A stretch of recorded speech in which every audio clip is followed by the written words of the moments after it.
getting in now for, oh, wait a minute. No, he's here. Hey, Dave. Hey, Dave.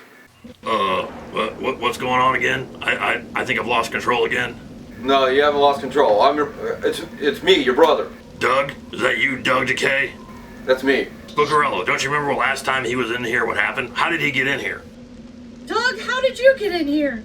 So yeah, I was out there I was outside, and they told me you guys were in here doing Horror Month 2019, and I thought, oh. I thought we changed the locks. No, I got a key. Security? But anyway, I came in and I sat down and said, okay, it's Horror Month, it's 2019, and what are we doing here? What are we doing here? That's actually a really good question. Alright, well, since you're here, Doug, I guess you can, do this review with us. But what we're doing here tonight is one of my favorite Universal films of all time, and that is the original Invisible Man. Oh, okay, well, you know what? Yeah, you know what, man? I got a drink for that. I bet you do. Yeah, I got a drink for just about everything. It's called the Invisible Drink.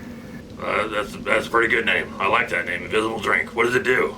Fixing one of my drinks I brought in for you. There. Yeah, one of those. No, the other one. The other one. Make that two. Make it a double. Okay. Well, I trust you, Doug Decay. Let's see. I'll tell you what I think about it. Why wouldn't you trust me?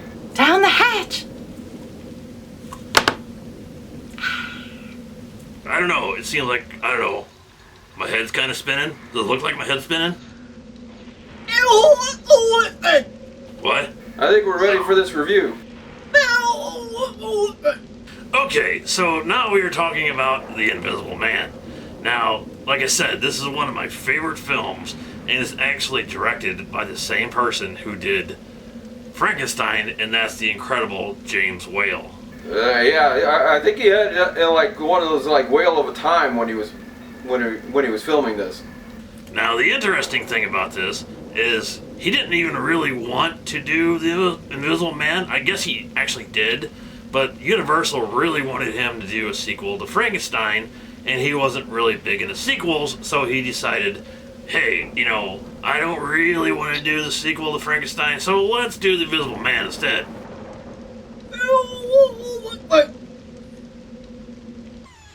Okay, so, Doug Decay, I'm assuming you've seen The Invisible Man, yes? So, oh, you mean like the movie? Who wrote that, Spookarella? Is she okay? Yeah, I don't know. Are you okay, Spookarella?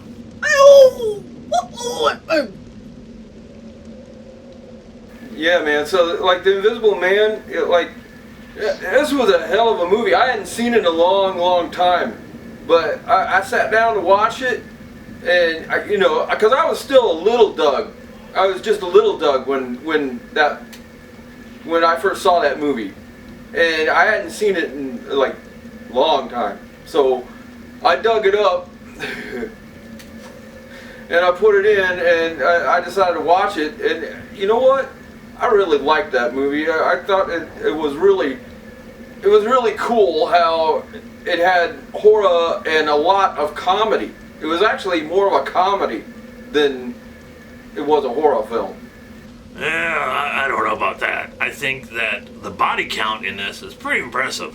I don't know how many people that the Invisible Man actually kills in this film, but it's up there with like a Friday the 13th or a Halloween movie. I mean, he was really taking these people out one by one. And it was kind of shocking, even today, watching him just kill these people. So I imagine back then, it was even more of a shock to see him just wiping out these people one after another. You got this woman in there who is just screaming all the way through it. And she ends up in a few other horror films, but she started out in this one, and she was just, oh my God, oh! And she just screaming all the way through it. And after a while, it did get a little annoying, but overall, I thought it was funny as hell. Oh yeah, I mean, that was actually pretty funny. And the whole beginning of it, where the guy's playing the piano and he's pretending to play it, and then, the guy's putting a coin in there so you can see it's not... It was. I mean, James Whale does have a really good sense of humor. Now, what was that woman's name, Spookerella? Well, Oh, yeah, that was her name. And she does appear in a lot of the James Whale movies after this, actually. Because he liked the way she screamed in here. You could almost call her the original Scream Queen. Now, what I really liked about this movie was the Invisible Man himself, who was voiced by the incredible Claude Rains. Now, actually, Universal wanted Boris Karloff once again in the role of the Invisible Man. He didn't really accept their offer because he didn't like what they were going to pay him. So he walked, and they ended up with Claude Rains, and thank God that they did. Yeah, man. So what was really awesome about Claude Rains doing this is that was his name, right? What was really cool about him doing it is that he did all this with his entire face bandaged up, because that's like the Mummy. He is all wrapped up because God. It was probably something you drank. I'm just saying. I think it was probably something you drank. So anyway, what was really cool about it was that, yeah, man, he was like all wrapped up like through all the movie, and then when he wasn't wrapped up, you didn't see him at all anyway because, well, he's invisible. So he had to just use his voice. That's the only thing he could do, is do a voiceover basically. So they could have actually had anyone play that role, but they didn't do that back then. So he actually played the role, but he also just did the voice. The effects back then were phenomenal. I mean, nowadays, now that you're watching this crazy clear picture on Blu-ray, you can obviously see all the black lines and the strings and everything they used that did the effects, and it kind of makes it a little bit comical, I guess. But still, it's pretty cool to watch this film and to realize, they were sort of like cutting edge technology back then.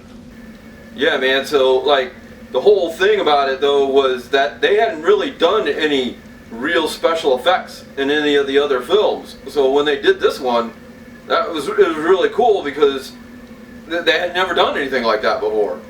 Yeah, and the fact that, they weren't just going for the makeup effects here. Like in the other films, that's what they were trying to impress you on, was all the cool makeup monster effects.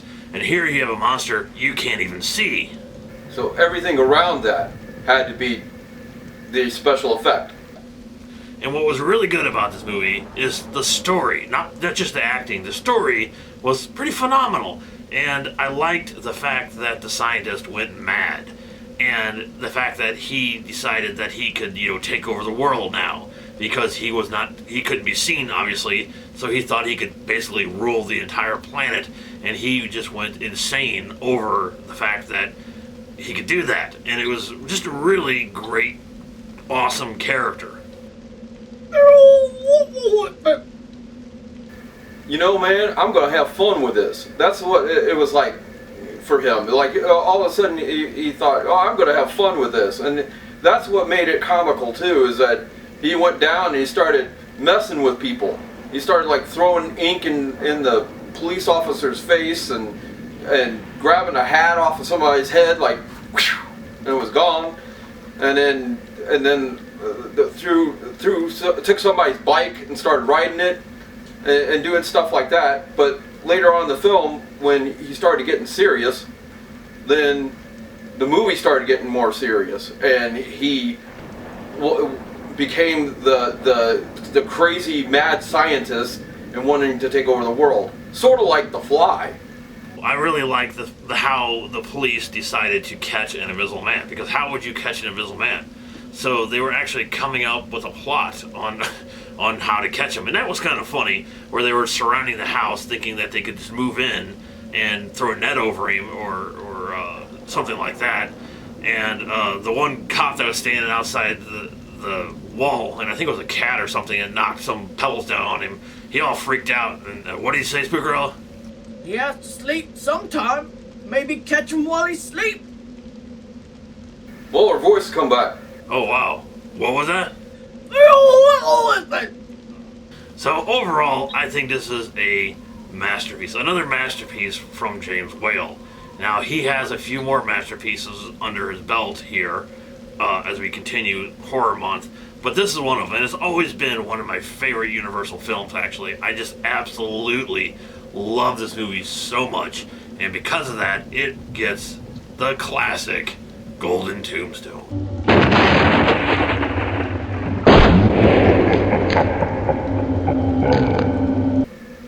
Golden Tombstone, eh?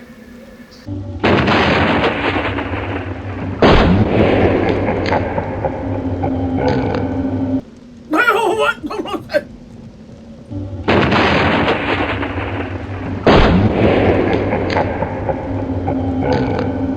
I have to say, Dave, I like what you've done with the place. I've been looking around here, and this is really cozy. Well, I would tell you to come back, but, I'm not. Well, it kind of looks like you're not the one coming back. We will return for the next review, and that is another James Whale classic, believe it or not, and it's probably one of the best Universal films, besides this one, that has ever been made. Yeah, it's that good.